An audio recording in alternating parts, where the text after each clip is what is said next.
Bismillahirrahmanirrahim. Assalamualaikum warahmatullahi wabarakatuh. Hari ini saya, Murteza Irfani, beserta teman saya, Murtada, akan mempresentasikan tentang perimbangan kekuasaan pemerintah pusat dan daerah. Ya. Apa sih pengertian dari perimbangan kekuasaan itu? Jadi perimbangan kekuasaan adalah pembagian wewenang gitu, dari antara pemerintah pusat dan juga pemerintah daerah yang diatur dalam konstitusi dan undang-undang. Di sini ada 3 poin. Yang pertama, latar belakang. Nah, latar belakang diciptakan perimbangan kekuasaan itu untuk menjaga keseimbangan dan juga meminimalisir gitu konflik antara pemerintah pusat dan pemerintah daerah. Lalu yang kedua, ada komponen meliputi hal-hal apa aja sih perimbangan kekuasaan itu. Jadi perimbangan kekuasaan itu mencakup hal-hal seperti keuangan, administrasi, legislatif, dan juga yudikatif. Lalu yang poin ketiga, apa sih pentingnya perimbangan kekuasaan? Jadi tujuannya itu untuk membantu menciptakan pemerintahan yang efektif, demokratis, dan juga responsif gitu terhadap kebutuhan kebutuhan masyarakat. Oke, slide selanjutnya. Konstitusi dan perimbangan kekuasaan. Di sini ada 2 dalil. Yang pertama, pasal 18B Undang-Undang Dasar 1945.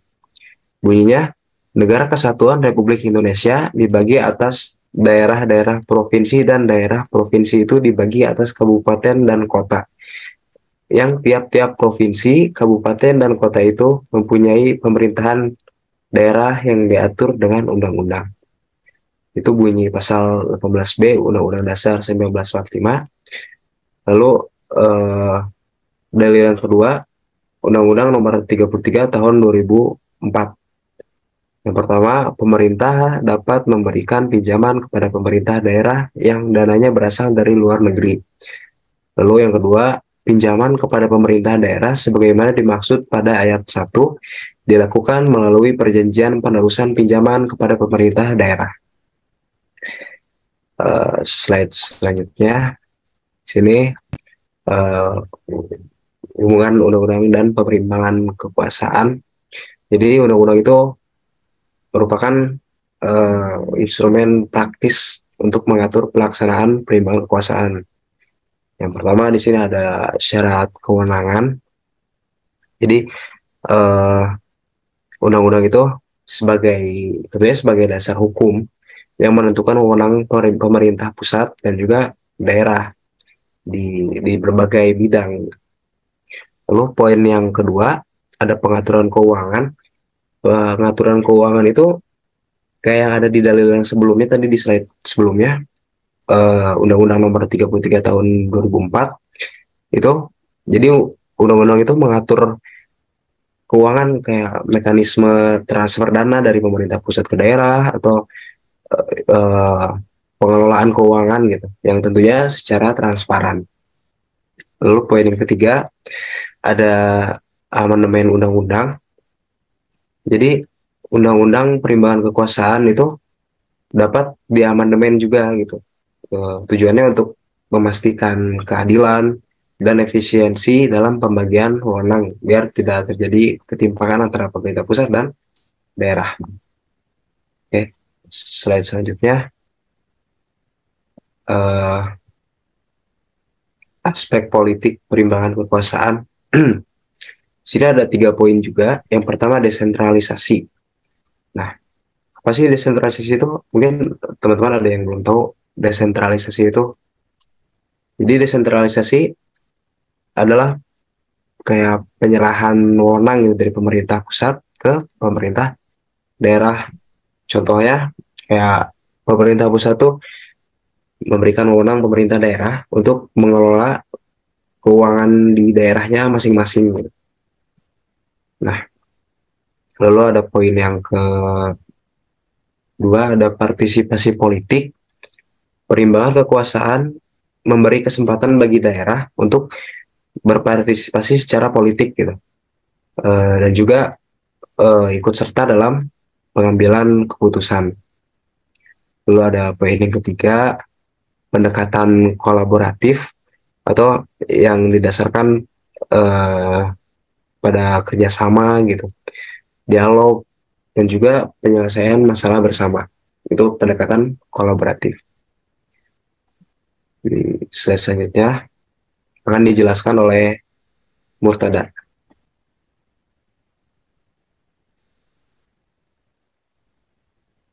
Ini ada peranan pemerintah pusat dalam perimbangan kekuasaan. Pemerintah pusat memiliki peran penting dalam menjaga keseimbangan kekuasaan dengan daerah. Di antaranya itu ada koordinasi dan supervisi. Di sini pemerintah pusat bertanggung jawab dalam koordinasi dan pengawasan pelaksanaan kebijakan nasional di tingkat daerah. Terus yang kedua, itu ada pengaturan ke pemerintah pusat yang menentukan kewenangannya dan kompetensi yang menjadi kewenangan eksekutifnya dalam konstitusi dan undang-undang. Terus yang ketiga itu ada pemeliharaan keseimbangan. Di sini juga pemerintah pusat yang bertanggung jawab menjaga keseimbangan pembangunan antara daerah yang berbeda. Lanjut.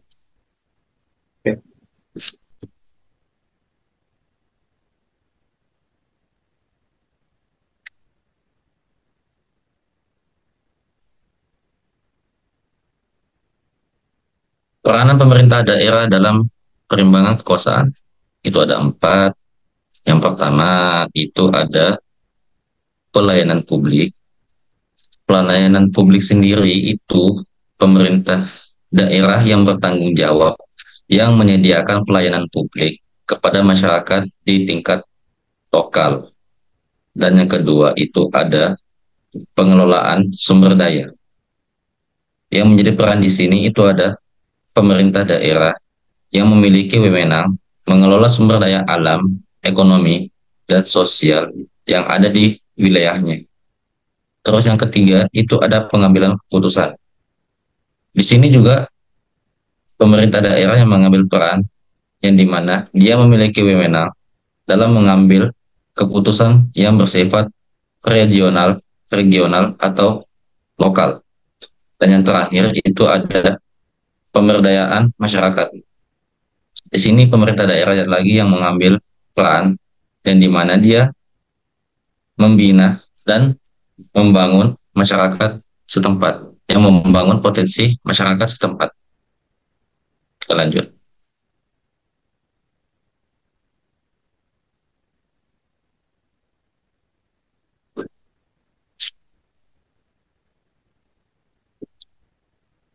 Tantangan dan solusi dalam pengembangan kekuasaan. Itu ada 3 juga. Yang pertama itu ada ketimpangan pembangunan, yang dimana dapat diselesaikan melalui alokasi dana yang adil dan program pembangunan yang merata. Dan yang kedua itu ada konflik kewenangan, dapat diatasi melalui dialog dan pembagian wewenang yang jelas, serta koordinasi yang baik antara pemerintah pusat dan daerah. Dan yang ketiga itu ada penguatan kapasitas yang dapat diatasi dengan pelatihan, pendampingan, dan pengembangan sumber daya manusia yang berkualitas. Lanjut.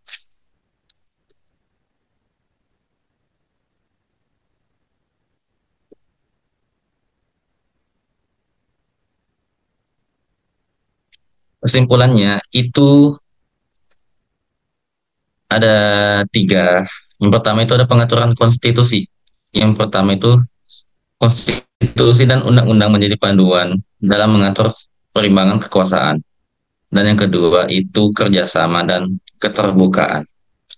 Kerjasama sudah pasti sangat penting, dan komunikasi juga yang baik antar pemerintah pusat dan daerah merupakan kunci dalam menjaga perimbangan kekuasaan.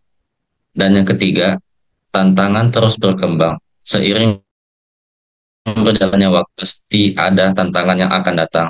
Entah itu di masa yang akan datang lebih jauh, atau kita tidak akan tahu.